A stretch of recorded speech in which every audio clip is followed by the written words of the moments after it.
Hello दोस्तों, welcome to study dream. आज की वीडियो में हम इद्दत कवर करेंगे। वीडियो स्टार्ट करने से पहले आप लोग से रिक्वेस्ट है कि please like and subscribe my channel. Let's start our journey. Basically question ये आस्क होगा कि पीरियड ऑफ इद्दत होता क्या है, व्हाट इज़ इद्दत।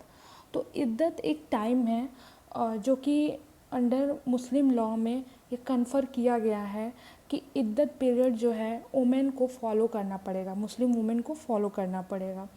तो इसके दो पार्ट हैं, death of husband and divorce. Death of husband में हम पहले देखेंगे कि डेथ ऑफ हस्बैंड में वाइफ कितना पीरियड, कितने दिन फॉलो करती है।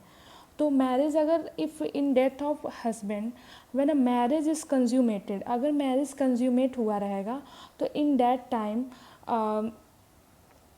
औरत को, मतलब मुस्लिम वुमेन को 4 मंथ 10 डेज़ टाइम जो है इद्दत को फॉलो करना पड़ेगा। ठीक है।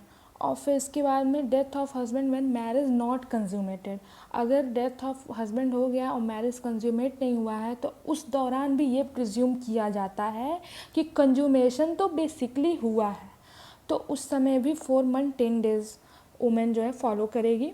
फिर वाइफ अगर प्रेग्नेंट हो टिल डिलीवरी ऑफ चाइल्ड, और 4 मंथ 10 डेज, और इससे टाइम थोड़ा सा एक्सटेंड भी हो सकता है। फिर इन टाइम ऑफ डाइवोर्स, अगर बेसिकली डाइवोर्स होता है तो उस टाइम इद्दत का क्या पीरियड होता है तो उसको जानेंगे। अगर मैरिज कंज्यूमेट हुआ है तो इसमें 3 मंथ्स है, लेकिन इसमें 4 मंथ 10 डेज था। And marriage not consummated, when marriage is not consummated then women not follow no iddat. Okay. And third one is wife pregnant, when wife is pregnant then till delivery of child इद्दत को follow करेगी। ठीक है।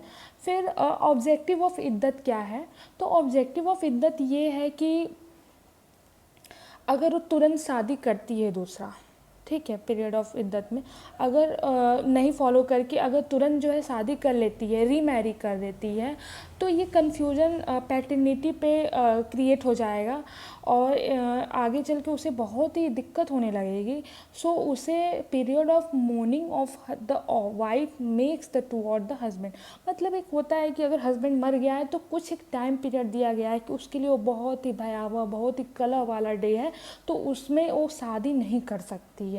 ये है। और paternity पे सवाल उठेंगे कि लीगैलिटी ऑफ फादर होता है, वो चीज़ पे सवाल उठेगा, तो उसे पीरियड ऑफ इद्दत को फॉलो करना नेसेसरी हो जाता है। फिर कमिटमेंट ऑफ इद्दत क्या है, कमिटमेंट ऑफ इद्दत में हम जानेंगे। कमिटमेंट ऑफ इद्दत में बेसिकली ये होता है कि अगर हस्बैंड, मतलब कि अगर पास है तो पता चल जा रहा है तो कोई दिक्कत नहीं है टाइम का कि 4 मंथ 10 डेज़ कब होगा, 3 मंथ्स कब फॉलो करेंगे। तो व्हेन कमिटमेंट ऑफ इद्दत, अगर हस्बैंड कहीं और कमाता है, सऊदीया है, अदरवाइज़ कहीं और है, और बीवी को उसके बीवी को बाद में पता चलता है कि हस्बैंड का जो डेथ हो गया है, तो उस टाइम अगर 4 मंथ 10 डेज़ बीत चुके हैं तो फिर उसकी वाइफ जो है, जो मुस्लिम वुमेन है, उस दौरान कोई इद्दत फॉलो नहीं करेगी, because time is goes on, time जो है चला गया है, तो वहाँ पे कोई रिक्वायर्ड नहीं है कि वो ऑब्ज़र्व करे इद्दत। ओके। और एक और केस हम क्रिएट करेंगे एग्जाम्पल पे कि अगर इद्दत, अगर डाइवोर्स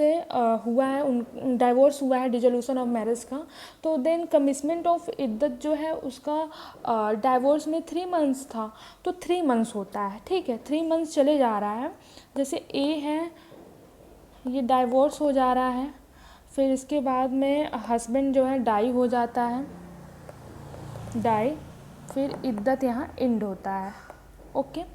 अगर पीरियड ऑफ इद्दत ये डाइवोर्स हो जा रहा है तो 3 मंथ का है, ये हस्बैंड अगर डाई होगा तो 4 मंथ 10 डेज।